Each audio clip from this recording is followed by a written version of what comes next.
Hello. അപ്പോൾ നമ്മൾ പണ്ട് പറയാറുണ്ടല്ലേ, ഒരു വെടിക്ക് രണ്ട് പക്ഷീന്ന്.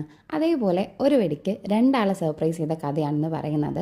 ആൻഡ് നമ്മുടെ കഥ നടക്കുന്നത് ഇതാ ഇവിടെയാണ്, ഇവർക്കിടയിലാണ്. And this is Swaliha. സ്വാലിഹയുടെ കല്യാണമാണ് വരുന്ന ദിവസം. അപ്പോൾ സ്വാലിഹയ്ക്ക് ഒരു ബ്രൈഡ് ടു ബിയും, അതേപോലെ ദിസ് ഇസ് മാധുരി. മാധുരി നമ്മുടെ ക്ലിനിക്കിൽ വന്നിട്ട് തിരിച്ചു പോവാണ്. അപ്പോൾ മാധുരിക്ക് ഒരു ഫെയർവെല്ലുമാണ് നമ്മുടെ പ്ലാൻ. ആൻഡ് ഇതാണ് ഞങ്ങൾ. അപ്പോൾ നമ്മൾ രാവിലെ ഇതിൻ്റെ പ്രിപ്പറേഷൻസൊക്കെ തുടങ്ങിയിട്ടുണ്ടായിരുന്നു. അപ്പോൾ ഇവിടെ മെയിൻ ഹൈലൈറ്റ് എന്ന് പറഞ്ഞാൽ ഇവർക്ക് രണ്ടാക്കും അങ്ങോട്ടും ഇങ്ങോട്ടും അറിയില്ല ഇവർക്കാണ് ഈ സർപ്രൈസ് പ്ലാൻ ചെയ്യുന്നതെന്നുള്ളത്.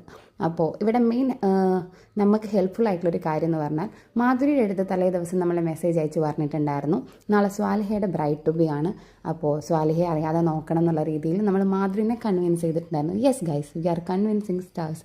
അപ്പോൾ ആൻഡ് സ്വാലിഹയ്ക്ക് മെസ്സേജ് അയച്ച് പറഞ്ഞു മാധുരി പോവാണല്ലോ, അപ്പോൾ നമുക്ക് മാധുരിക്കൊരു ഫെയർവെല്ലും പ്ലാൻ ചെയ്യാമെന്ന്. അങ്ങനെ ഇവർ രണ്ടാളും ഇവർക്കാണെന്നറിയാതെയാണ് ഇവിടെ വന്നിട്ടുണ്ടായിരുന്നത്. നമ്മൾ പ്രിപ്പറേഷൻസൊക്കെ ചെയ്യുമ്പം ഒബ്വിയസ്ലി ഡൗട്ട് വരാതിരിക്കില്ല. അപ്പം ഡൗട്ട് വരാതിരിക്കാൻ വേണ്ടി നമ്മൾ മാധുരിയുടെ അടുത്ത് പ്രത്യേകം പറഞ്ഞു സ്വാലിഹനെ അവിടെ തന്നെ നിർത്തണമെന്ന്. ആൻഡ് സ്വാലിഹയുടെ അടുത്ത് പറഞ്ഞു മാധുരിനെ അവിടെ തന്നെ നിർത്തണമെന്ന്. അപ്പോൾ ഇവർ കഷ്ടപ്പെടുമായിരുന്നു. ഇവർ രണ്ടാളും അങ്ങോട്ടും ഇങ്ങോട്ടും തകർത്തഭിനയിച്ച് കഷ്ടപ്പെടുമായിരുന്നു.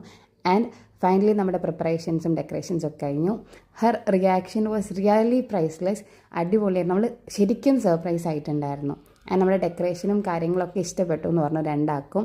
കാരണം ആൾ ഒട്ടും എക്സ്പെക്റ്റ് ചെയ്യുന്നില്ല തനിക്കാണ് ഈ സർപ്രൈസ് എന്ന് വരുന്നത് എന്നുള്ളത്. And we are happy too. കാരണം നമ്മളൊരാളെ സർപ്രൈസ് ചെയ്യുന്ന സമയത്ത് അവരുടെ റിയാക്ഷനാണ് നമുക്ക് ഭയങ്കര സന്തോഷം തരും. ഓക്കെ, ഇത് വർക്കായി, നമ്മുടെ സർപ്രൈസ് അടിപൊളിയായി എന്നുള്ളതല്ലേ. അങ്ങനെ പിന്നെ നമ്മൾ സർപ്രൈസ് ബ്രൈഡ് ടു ബിയും ഫെയർവെല്ലും സക്സസ് ആയ സന്തോഷത്തിൽ നമ്മൾ കേക്കൊക്കെ മുറിച്ചു. രണ്ടാളും അങ്ങോട്ടും ഇങ്ങോട്ടും വായിലൊക്കെ വെച്ച് കൊടുത്ത് നമ്മളും ഹാപ്പി അവരും ഹാപ്പി. അങ്ങനെ പിന്നെ നമ്മൾ കുറേ കഥയൊക്കെ പറഞ്ഞിരുന്നു. പിന്നെ നമ്മൾ മാരേജ് റിലേറ്റഡ് ആയിട്ട് പേടിയുണ്ടോ അങ്ങനെ കുറേ ക്വസ്റ്റ്യൻസ് ഒക്കെ ചോദിച്ചിട്ടുണ്ടായിരുന്നു കേട്ടോ ആളുടെ അടുത്ത്. ആൾ സത്യം പറഞ്ഞാൽ ഷോക്കിലായിരുന്നു, എന്താണ് സംഭവിക്കുന്നതെന്ന് അറിയാത്ത. അങ്ങനെ നമ്മളെല്ലാവരും കൂടി പിന്നെ കുറച്ച് ഗ്രൂപ്പ് ഫോട്ടോസും വീഡിയോസും കൂടി എടുത്തു. അങ്ങനെ നമ്മുടെ മെമ്മറി കോർണറൊക്കെ അവർക്ക് ഭയങ്കര ഇഷ്ടപ്പെട്ടിട്ടുണ്ടായിരുന്നു. ഇതാണ് നമ്മുടെ മെമ്മറീസ്. വളരെ ചെറിയ കാലം കൊണ്ട് നമുക്ക് കുറേ മെമ്മറീസ് ഉണ്ടായിരുന്നു. And that's